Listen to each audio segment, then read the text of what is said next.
va a convocar esta mañana es Vacuna Gate. Digamos, la primera cereza en este escándalo la puso Carlos Paredes. Si no entiendo mal, el 10 de febrero, en una entrevista periodística con el colega Beto Ortiz en la televisora Willax, Carlos Paredes hizo una revelación.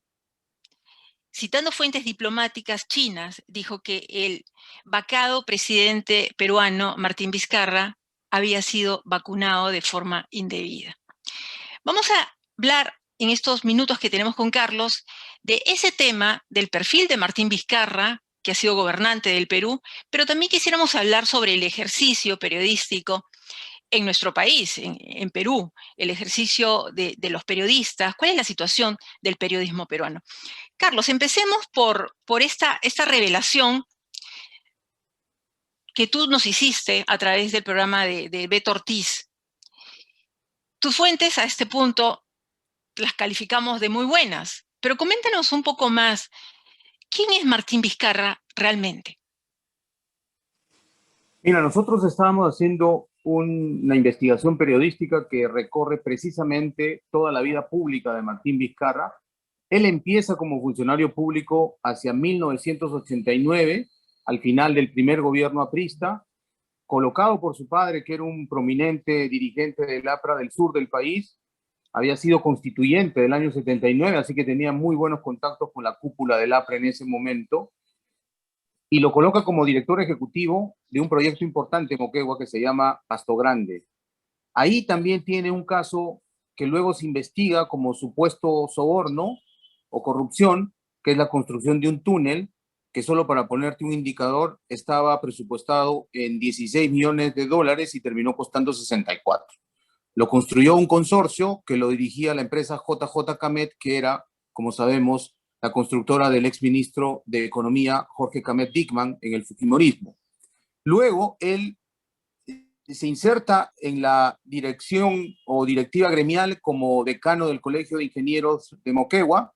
Ahí tiene un protagonismo inusitado en el Moqueguazo hacia el año 2008, y con eso se catapulta para poder ser elegido como presidente regional de Moquegua hacia finales del 2010, empieza su mandato 2011, pero ya había tenido una primera experiencia como candidato el 2006 bajo la estrella del Partido Aprista Peruano, es decir, fue candidato del APRA a pesar de que nunca militó en ese partido. Ahí también se habla de traiciones. Yo recojo todo eso en el libro que el lunes está saliendo ya a las librerías de Lima.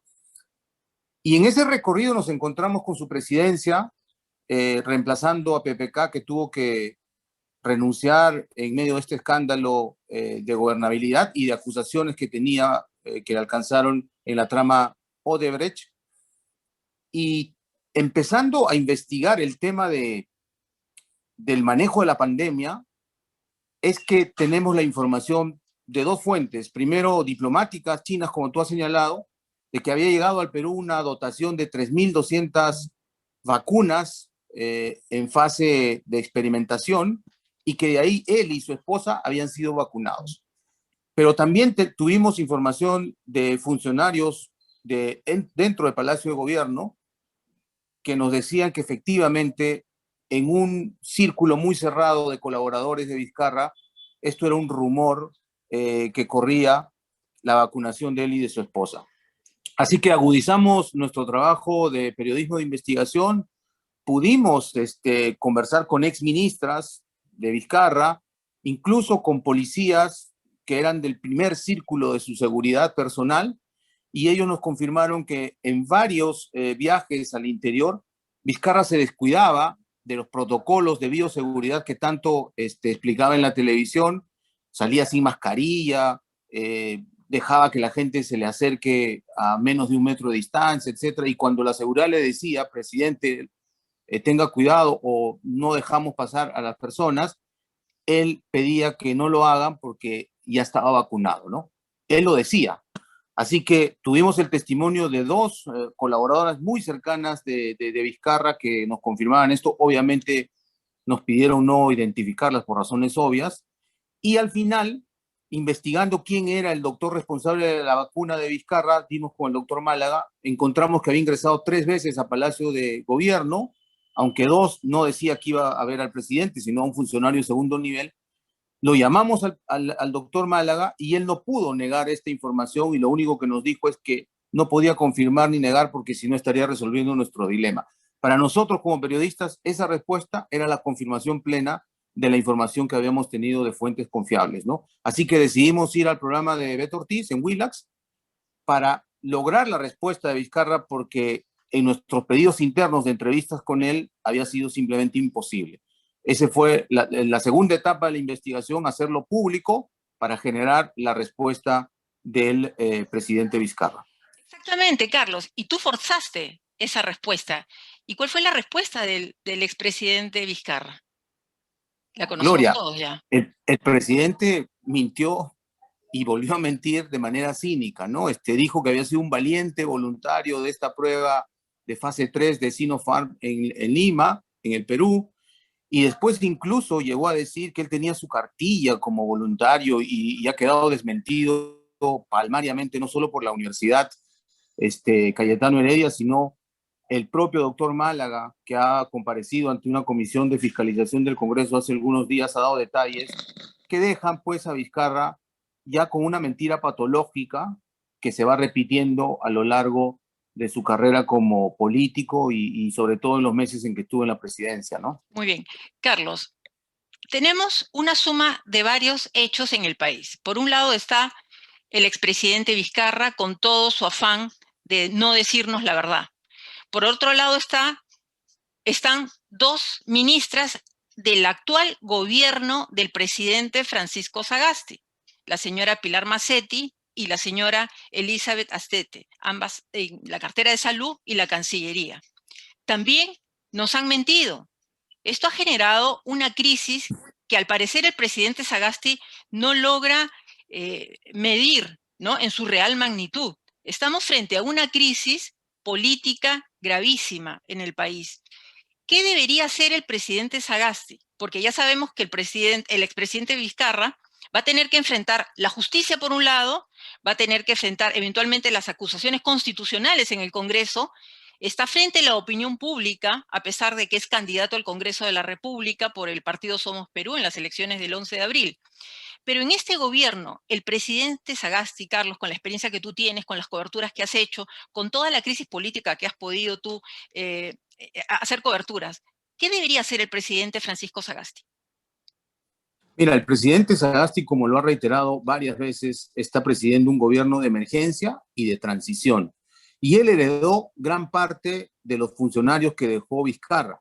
En el caso de la doctora Macetti, por ejemplo, ella no solo fue ministra de Salud durante todo el Vizcarrato, sino antes fue la jefa del comando COVID, ¿no? Es decir, la funcionaria pública más importante en el manejo de la pandemia. Y en el caso de la embajadora Astete, antes de ser canciller acá con el gobierno de Sagasti, estuvo en el grupo de negociación de alto nivel de la Cancillería precisamente para lograr la compra de las vacunas en el exterior, con varias farmacéuticas.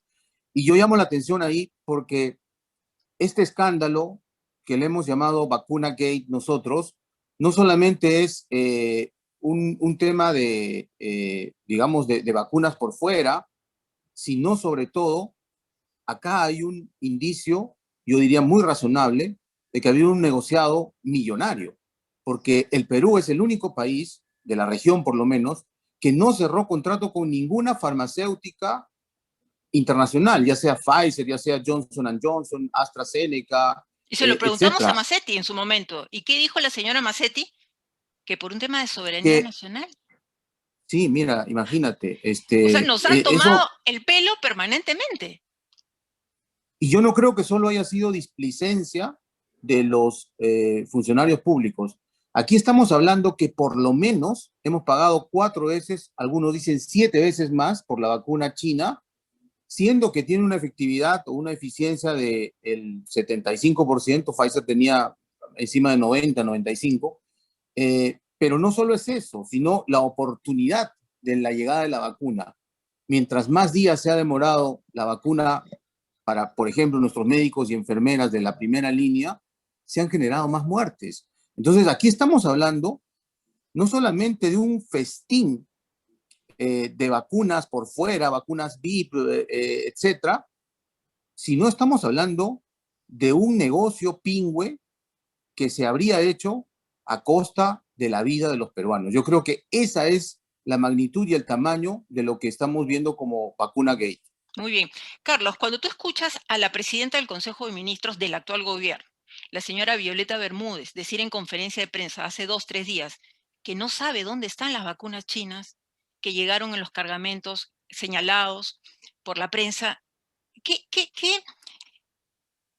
reacción puede tener el público peruano o los peruanos que viven fuera de las fronteras del país frente a una segunda funcionaria del gobierno, digamos, en orden, ¿no?, de importancia, que te dice no sabe lo que está pasando con las vacunas? Entonces me pregunto, ¿quiénes están gobernando el país?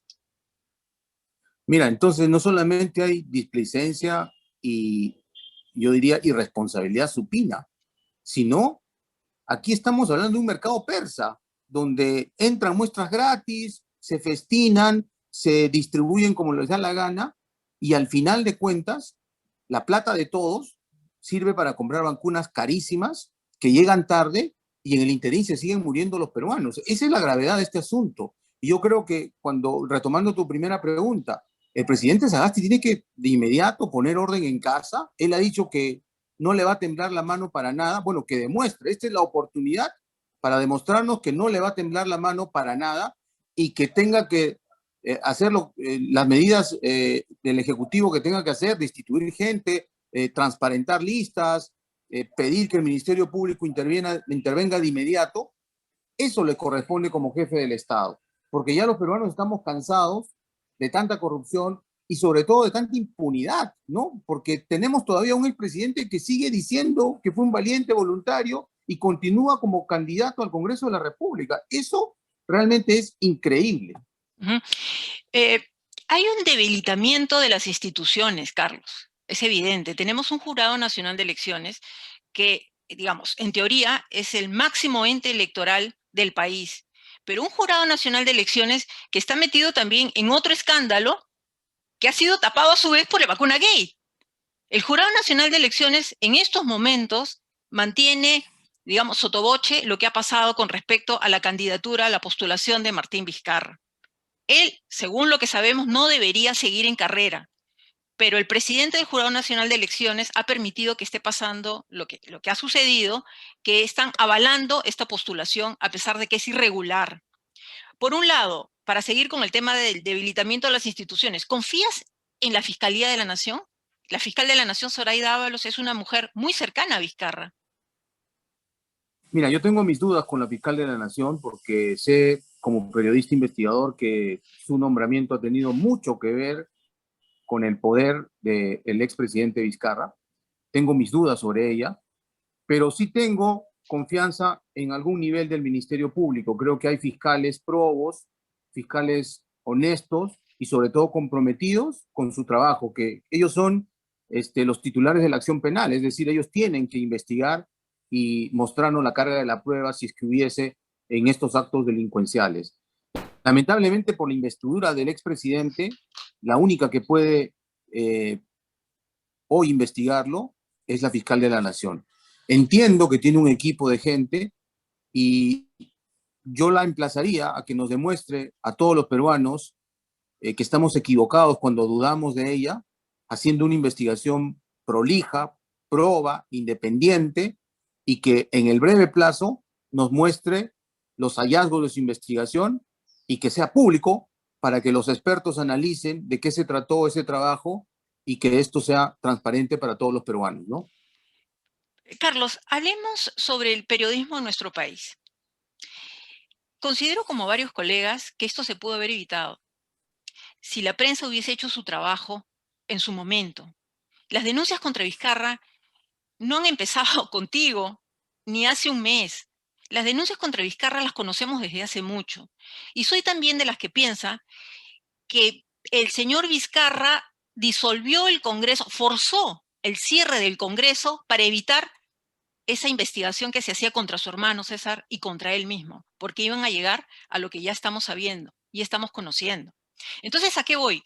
Que esta crisis de los últimos años en el país ha podido ser evitada también, porque el cierre del Congreso, digamos, ha sido el inicio de toda esta crisis que tenemos. Puede ser que no nos gusten los congresistas que resulten electos, puede ser que alguno sea, que tenga un pasado terrible, que haya cometido delitos, pues saquemos a esos congresistas, pero el debilitamiento de las instituciones, creo, y cerrar el Congreso ha sido el inicio de esta crisis reciente que tenemos en el país, porque de ahí se ha derivado muchas de las cosas que ya vivimos. ¿Compartes esta opinión? Sí, la comparto. Yo creo que definitivamente hay un debilitamiento total de las instituciones en el país. El Congreso tiene muy poca legitimidad por una acumulación de decepciones, pero no solo el Congreso, no hay partidos políticos, la propia prensa está debilitada como institución, el modelo de negocio de la prensa está colapsado y eso ha llevado a que dependan mucho de la publicidad estatal. Y yo creo que también hay un mal entendido eh, espíritu de cuerpo, ¿no? Es decir, si tú te enfrentas a mi enemigo, que puede ser el fujiaprismo, por ejemplo, para un sector de la prensa, yo te perdono a ti todo, tú eres mi amigo, ¿no? Pareciera ser que para un sector de la prensa existen corruptos buenos y corruptos malos, ¿no? Es más, no solamente han callado algunas denuncias, sino que han salido en su defensa, ¿no? Acusando de cualquier cosa a los periodistas que osaban investigar a Vizcarra, ¿no?